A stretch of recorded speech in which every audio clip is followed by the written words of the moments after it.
नमस्कार। आज हामी नेपालीमा एकदमै प्रयोग हुने तर कहिलेकाहीँ अलि अलमल पर्ने दुई शब्द हेर्दैछौँ, समाज र समुदाय। हो, यी दुई शब्द उस्तै उस्तै लागे पनि यिनको अर्थमा फरक छ नि। साँच्चै हामीसँग एउटा स्रोत सामग्री पनि छ जसले यो भिन्नता केलाएको छ। आजको छलफलमा चाहिँ यी शब्दहरूको त्यो सूक्ष्म तर महत्त्वपूर्ण अन्तरलाई अझ प्रस्ट्याउने प्रयास गरौँ है त।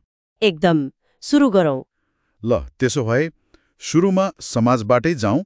स्रोतले समाजलाई कसरी चिनाएको छ, के भनेको छ? स्रोतमा चाहिँ समाजलाई एउटा संरक्षित समूह भनेको छ। मतलब यसका साझा नियम हुन्छन्, मूल्य मान्यता, संस्कार, संस्कृति। अनि व्यवहार पनि होइन? हो, व्यवहार पनि। यो अलि बढी सङ्गठित र स्थापित सामाजिक संरचना हो रे। स्थापित जस्तो उदाहरण पनि दिएको थियो नि लेखमा। नेवार समाज, गुरुङ समाज, यस्तै। हो, मधेसी समाज। यस्ता उदाहरणले के देखाउँछ भने यसको एउटा ऐतिहासिक निरन्तरता छ, एउटा प्रणाली छ। भनेपछि यो एउटा सिस्टम जस्तो भयो, मान्छेको समूह मात्रै होइन। एकदम। स्रोतले पनि यसको त्यो व्यवस्थित संरचना, साझा संस्कृति अनि सदस्यलाई बाँध्ने नियममा जोड दिएको छ। यसले एउटा पहिचान दिन्छ। त्यो स्थापित र स्थिरता भन्ने कुरा आयो नि, व्यवहारमा त्यसको अर्थ के लाग्छ होला? अलि अनम्य हुन्छ कि? स्रोतले के सङ्केत गर्छ भने यसमा निरन्तरता हुन्छ, साझा इतिहास हुन्छ, परिवर्तनप्रति अलि प्रतिरोधी पनि हुन सक्छ कहिलेकाहीँ। बलियो पहिचान दिने तर अलि इन्फ्लेक्सिबल पनि हुन सक्ने। हो, त्यस्तै सङ्केत छ, तर सधैँ त्यस्तो हुन्छ भन्ने चाहिँ होइन होला। ठिक छ। अब समुदायतिर लागौँ न त। स्रोतले त यसलाई अलि फरक भनेको छ होइन? फरक छ नि। समुदायलाई चाहिँ समान रुचि, भाषा, क्षेत्र, जात, पेशा वा कुनै साझा मुद्दा भएको समूह भनेको छ। यो त समाजभन्दा अलि फराकिलो, अलि खुकुलो सुन्नियो नि त। हो नि। स्रोत अनुसार समुदायको आधार साझापन हो, समानता हो, कठोर संरचना नै हुनुपर्छ भन्ने छैन। जस्तो उदाहरण के थिए रे? जस्तो शिक्षक समुदाय, उद्यमी समुदाय, आदिवासी जनजाति समुदाय।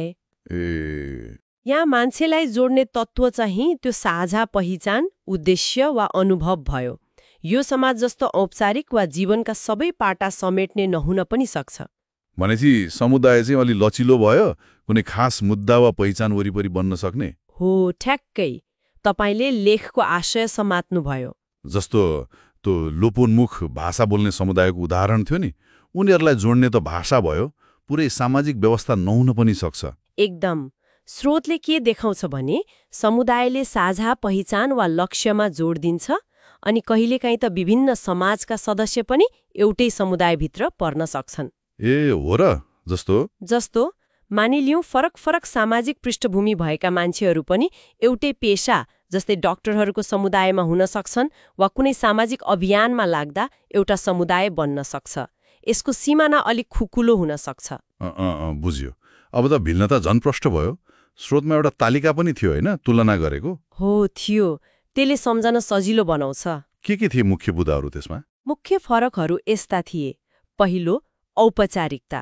समाज प्राय औपचारिक, संरचित हुन्छ। नियम, पदसोपान हुन सक्छ। अनि समुदाय चाहिँ प्राय कम औपचारिक, अलि खुकुलो, कहिलेकाहीँ अस्थायी पनि हुन सक्छ। दोस्रो, आधार। समाजको आधार प्राय गहिरो हुन्छ, संस्कृति, धर्म, जात यस्तो। वंशानुगत जस्तो। हो, त्यस्तै। तर समुदायको आधार चाहिँ साझा विशेषता, रुचि, भाषा, भूगोल, पेशा वा कुनै साझा चुनौती। अनि तेस्रो, दायरा। समाजले अक्सर जीवनका धेरै पक्ष छुने बृहत प्रणालीलाई जनाउँछ। समुदायले चाहिँ पहिचान वा गतिविधिका कुनै खास पक्षसँग सम्बन्धित हुन सक्छ। त्यो ब्राह्मण समाज विरुद्ध दलित समुदायको उदाहरणले त झन् छर्लङ्गै पार्यो नि यो कुरा। हो नि। समाजले कसरी एउटा स्थापित संरचना देखायो, अनि समुदाय शब्द चाहिँ यहाँ साझा अनुभव जुन कहिलेकाहीँ त्यही संरचनाले गर्दा बनेको हुन्छ त्यसलाई जनाउन प्रयोग भयो। निकै अर्थपूर्ण भिन्नता रहेछ। यो बुझ्नु किन महत्त्वपूर्ण होला त? खालि शब्दको खेल मात्रै हो र? खै, स्रोतले त त्यस्तो भन्दैन। अप्रत्यक्ष रूपमा के सङ्केत गर्छ भने हामी कुन शब्द प्रयोग गर्छौँ त्यसले हाम्रो बुझाइलाई नै असर गर्छ। कसरी? मतलब समूहगत पहिचान, सामाजिक मुद्दा, नीति निर्माणबारे सोच्दा वा बोल्दा सही शब्द प्रयोग भएन भने अर्थकै अनर्थ लाग्न सक्छ नि। हो पनि, एउटा शब्दले दिने संकेत र अर्कोले दिने संकेत फरक पर्न सक्छ। एकदम। यसले त सोच्न बाध्य बनायो। यी लेबलहरू, समाज भन्नु र समुदाय भन्नुले अरूले कसरी हेर्छन् भन्ने मात्र होइन, त्यो समूहभित्रका मान्छेले आफैलाई कसरी बुझ्छन्, आफ्नो ठाउँ कहाँ देख्छन् भन्नेमा कति असर पर्छ होला। हो, यो साँच्चै विचार गर्नुपर्ने कुरा हो। शब्दको छनोटले बुझाइ र वास्तविकतालाई नै आकार दिन सक्छ। आजको यो छलफलले समाज र समुदाय बीचको भिन्नता अलि अझ स्पष्ट भयो होला भन्ने आशा गरौँ। यी अवधारणाहरू हाम्रो दैनिक जीवन र बुझाइका लागि साँच्चै महत्त्वपूर्ण छन्। हजुर, पक्कै पनि। यो बुझाइले हामीलाई सामाजिक अन्तर्क्रियाहरूलाई अझ गहिरोसँग हेर्न मद्दत गर्छ।